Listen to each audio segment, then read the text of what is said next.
Now, are you planning your Christmas shopping? I mean, that may be stressful, especially when budgets are shrinking. A recent debt rescue survey has painted a picture of a nation struggling with severe financial distress.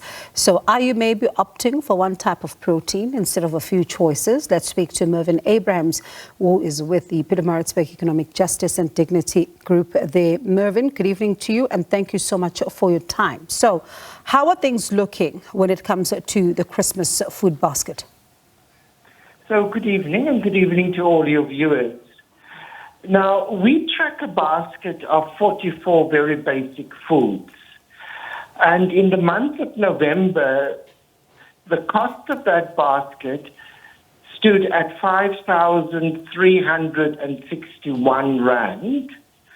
And that is an increase of about 12 Rand over the month of October.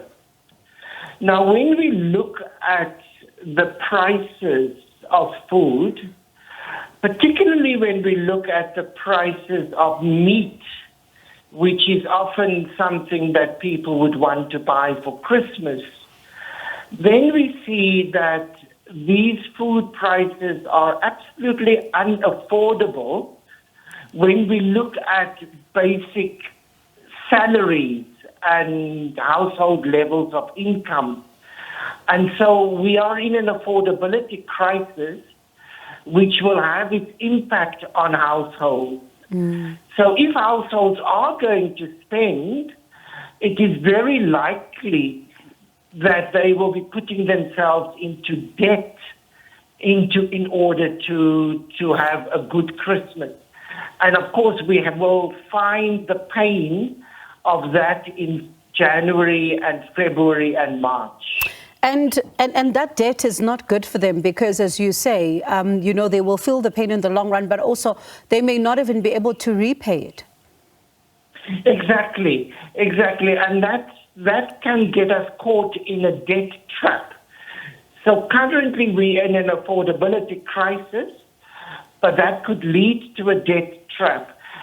And another worrying feature about the future is that the U.S. Reserve Bank has indicated that they might not lower interest rates in 2025 in the U.S., and our Reserve Bank tends to follow the U.S., which means that our debt servicing charges might not drop as we go into 2025. So there are problems on the horizon that the household should take care of now. And you think about, for example, the festive season, that if people are not going to be able to have quite a bit more to go around when it comes to spending, it certainly is going to be difficult to maintain the festive traditional meals. Well, exactly. And that is extremely sad because it is festive. It's useful for households, but it also has social value for the country. When people are able to relax, people are able to energize, form bonds, social bonds, etc. So when we look, for instance, at the price of beef, we will see that beef, 2 kgs of beef would cost something in the region of about 179 Rand. Now, that's quite costly for a household that gets an income of about 5,000 Rand. So I think households will continue to celebrate, but they will cut down the level of their celebration. It definitely sounds like it's going to be significant cutting there. Are you getting a sense from some of the work that you're doing that maybe some people are opting not to spend now, but maybe look at back-to-school purchases, for example? So a lot of families are doing that. They are cutting back, so no presents, no Christmas trees, none of these things, and rather let's keep the money for children's shoes and uniforms and stationery, which of course comes due in January. So there is a narrowing down, a clamping down of household expenditure in the poorest households. What would be...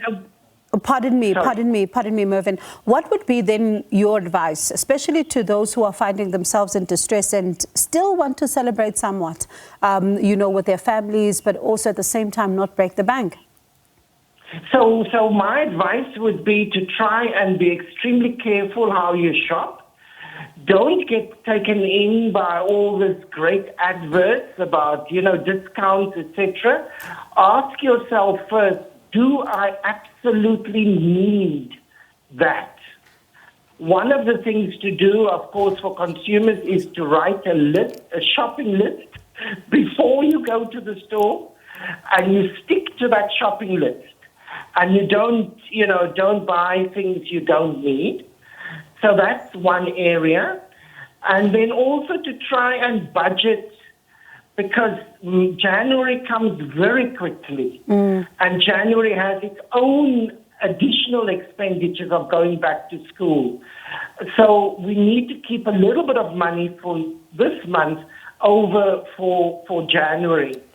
But also I would like to appeal to all those who have the means in order to show a level of solidarity with those who might be less fortunate by, giving towards churches that are organizing Christmas hampers or other organizations that are reaching out to people, particularly children, at this time of the year, because children are expecting something.